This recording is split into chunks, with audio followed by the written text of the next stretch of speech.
Computer science. We're going to talk about overloading methods. This is effectively just a vocabulary word. What does it mean to overload a method?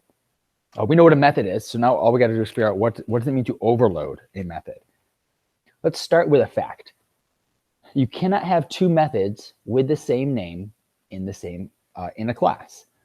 This makes sense, right? Because if you call a method an object, which is defined by a class, the computer has to know which method you're talking about, right? So if you had two methods called hop, then it would know which one of those hop methods you'd want to run. Do you want to run both of them, one of them, the other one? Who knows? So that makes sense as a fact, right? But it is not a fact, actually. That is a lie. I totally just lied to you. It's close. It's close to a fact, but that is actually incorrect. Overloading, well, the fact is that you cannot have two methods with the same signature in a class, which is subtle but very important difference. So what's a signature? Here's some signatures, maybe. So it's a signature is how you identify yourself, right? If you sign a signature on a check, that's you saying that it was me that wrote this check, and you can tell because of my unique signature, which is different than anyone else's signature. This is actually, by the way, a signature of one of our secretaries of the Treasury. So a bunch of money has this signature, who you can tell clearly who it is. So what is the method signature? Another vocabulary word. So we've got our method header, right? Public void foo has two parameters, int x, string x. This is a method that has a name, has a parameter list. Well, the signature is the name and the parameter list. That's how you identify the signature. The name of a method and its parameter list make the signature.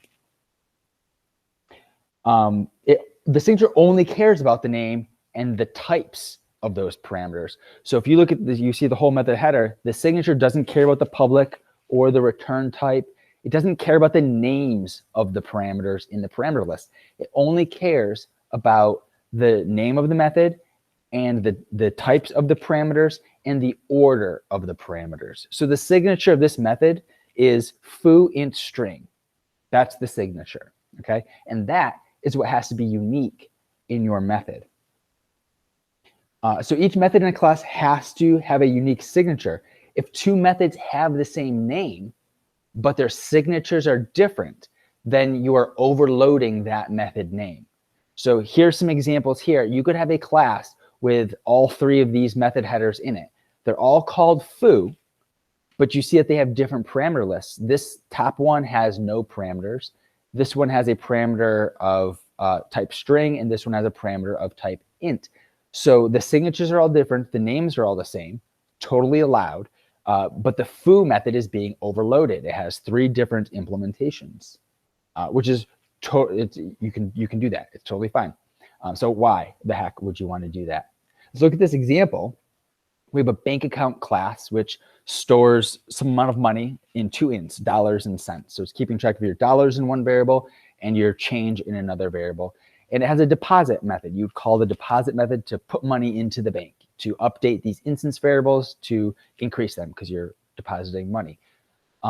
There's three different ways you could deposit money into this bank account. You could give it a double with the amount of money, 7.32. And it does some code to figure out how to update the dollars instance variable and the cents instance variable. It does some math to convert the double into just the dollar part and the change part. You could deposit with just an int. So the number of dollars. I'm depositing $17. Done. We'll just increase the dollars by that amount.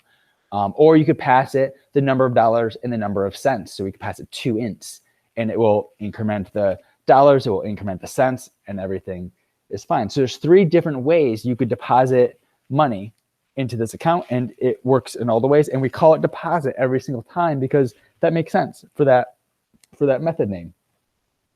So they all do the same thing, right? They're all depositing money. They're all incrementing the dollars and cents. They just do them in slightly different ways based on the parameters they get, which would dictate how those instance variables are incremented. So each one of these methods has a unique parameter list, even though they have the same name, which means they have a unique signature. Some methods have the same parameter name. So notice like the first one, the second one, both of those parameter names are called amount. Doesn't matter. The signature does not care about the name of the parameters. It only cares about the type of the parameters. So the signature of the top one is deposit double. The signature of the middle one is deposit int. And the signature of the bottom one is deposit int int. And so these are three different signatures. Those are all different names plus parameter type lists and order. So here's an example of using these methods and why it works basically. So if I've got some code that makes a new bank account and then I call B, my bank account, dot deposit, and I pass it 17, what Java does is it looks at the type of the argument. 17 is an int, so it knows I'm going to use the deposit method that takes an int. It's the only one that makes sense. So it runs the middle one here and adds 17 to the dollars. If I call it with 6.79 as the argument, then it looks at that and says, oh, that's a double. So I should call the method that uses a double as the parameter. So it matches the type of the argument with the type of the parameter, and it looks for the method name first, then it finds the method that has the correct parameter type that matches the argument type. And then finally, if I call it with two ints, 4 and 25, then it's going to invoke the method with two int arguments. And if you called it with a set of arguments that's not represented here, if I passed it a Boolean or 3 ints, you'll get an error because there is no method called deposit that takes that set of arguments. So that's why this makes sense, is that you just match, the computer matches the argument types to the parameter types. Using that name is the first thing it looks up. And if it finds the match, then it runs that method. If it doesn't find the match, then you get an error. All right, so important to remember, a couple important things to remember for signatures. The return type does not count for the signature. So here's 3 methods, public int foo string, public double foo string, and public Boolean foo string. These are not overloaded methods because just because the return type is different does not change the signature. The signature of all of these is the same, foo string, foo string, foo string. So you can't do that. That does not work.